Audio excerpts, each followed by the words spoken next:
Hello, this is Tolu on Bleeding Edge Youth. Today we'll be discussing bullying. What is bullying? Bullying typically is an unwanted, aggressive behavior towards someone else, and it is either repeated or has a potential to be repeated over time. Now, bullying behaviors are things such as making fun of the other person, making derogatory comments, spreading rumors, getting physical, hurting or harming the other person. Now, here is where I share some statistics about bullying with you. A couple of studies have been done all over the world, but the one done at Yale University, it did show that people that are bullied are 2 to 9 times more likely to consider suicide or to engage in behaviors that are peculiar to suicide. Also, this is where I say we need to be careful about how we talk about bullying and suicide. It is scientifically and technically not right to say bullying is a cause of suicide. However, extensive studies have shown that victims of bullying, they are more likely to engage in behaviors or consider suicide more than other people that are not being bullied. Now, another study in Britain showed that half of suicides among young people are people that have been bullied. I'll repeat that. Half of suicides in young people, they are people that are victims of bullying.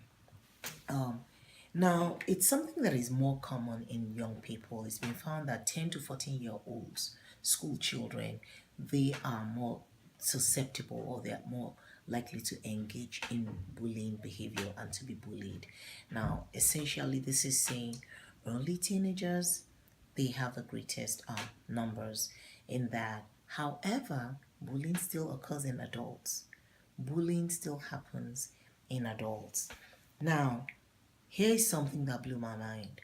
Did you know that in the United States alone, about 160,000 children stay home daily because of fear of being bullied? Daily, 160,000 children, they avoid school daily. Now, what are the types of bullying that we have? Well, typically we'll say we have 4 types, but in this time and age, I will say we have 5. So the main types of bullying that we have include verbal, physical, social bullying, and that's also referred to as relational bullying, property damage, and the fifth one that I said I'm adding is cyberbullying. Why? Because in this time and age, we'll live a lot of our lives in the cyberspace. So let's talk about the different types, and I will delve a little more into cyberbullying at that point. Now, what is verbal bullying? Verbal bullying will, like it suggests, would include things like teasing other people, saying bad words, name calling, making inappropriate sexual comments, taunting the person, threatening the person. These would be examples of verbal bullying. Now, with social bullying, which is also known as relational bullying, the aim of that is to hurt the person's reputation or relationships. It it seeks to harm the person's relationships or reputation. So things that are embarrassing, demeaning are done and publicly so, especially publicly. Leaving someone out on purpose, telling other people and friends about someone's private things that could, make other people look at them in a different light, spreading rumors true or untrue about someone, or embarrassing the person in public. These would be examples of social bullying. Now, let me pause there and go back to cyberbullying, only because I don't want to go too far away from verbal.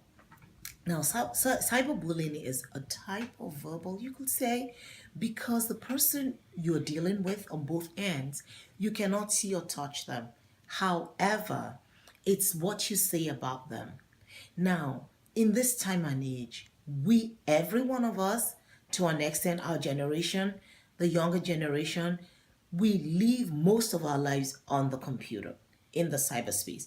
It's either you're working on the internet, you're looking for something on the internet, you're contacting someone on the internet, living your social life on the internet, you're playing games on the internet, especially now that it's like a game world out there. So there's a lot of presence and there's a lot of our times being spent on the internet, and which makes it easy for the bully, and it also makes it worse for the person who's been bullied, because only now, rather than you dealing with the person one-on-one, you can't stop the person because they're not physically present. You don't have control on what this person is saying on the other side, and worse still, the entire world is the person's audience against you. That's the worst part of cyberbullying. So the fourth one will be property damage. Property damage is damaging the person's property, like I said. It could also include things like writing, bad comments on the person's property, defacing the person's property, breaking the person's property. And last but not the least will be physical bullying. Now, physical bullying will be things like kicking, spitting on the person, tripping the person, pushing the person, making mean or rude gestures to the person, like sticking one finger up and you're not saying one way with Jesus. You know what I mean? Yeah, those are all part of physical bullying. Now, what are the risk factors? What makes a child susceptible to becoming a bully or bullying someone? Unfortunately, bullying really has nothing to do with where the person lives, in terms of it doesn't matter if the person is in the city or in the suburb or countryside. It doesn't matter. However, bullying is usually from a perception place, in the person, a perception of weakness in the person being bullied, or you know what? That perception of weakness is only to target the person. Usually, the problem of the bully is within the bully himself or herself. It's a perception of power imbalance. They want to regain power, but at the expense of somebody else. That's usually where it comes from. Now, there are certain groups that are more susceptible to bullying.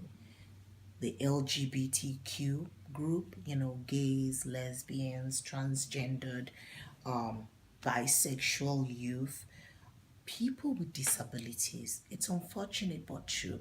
People with disabilities are also susceptible to being bullied. Socially isolated youth or disadvantaged youth, youth that are perceived to be poor, or maybe they come from a foster home, an orphanage, is an information out there, and somebody is weak enough to think they can ride on that. But these are types of groups that are susceptible to being bullied. Now, who bullies? Who are these people that bully other people now? It's funny because bullies do not need to be bigger or stronger than their victims. It doesn't really depend on their strength, physical strength level. It's a perception of power imbalance, like I said, and this power imbalance can come from a number of sources.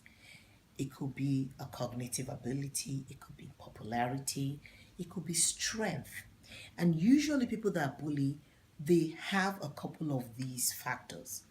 Now, they could possess these factors, like they are more cognitively up there, their ability, they're stronger, they're the popular kids in school. But guess what? On the flip side, it could be that they perceive the other person as being that, and they want to regain the power and the strength by riding on that person.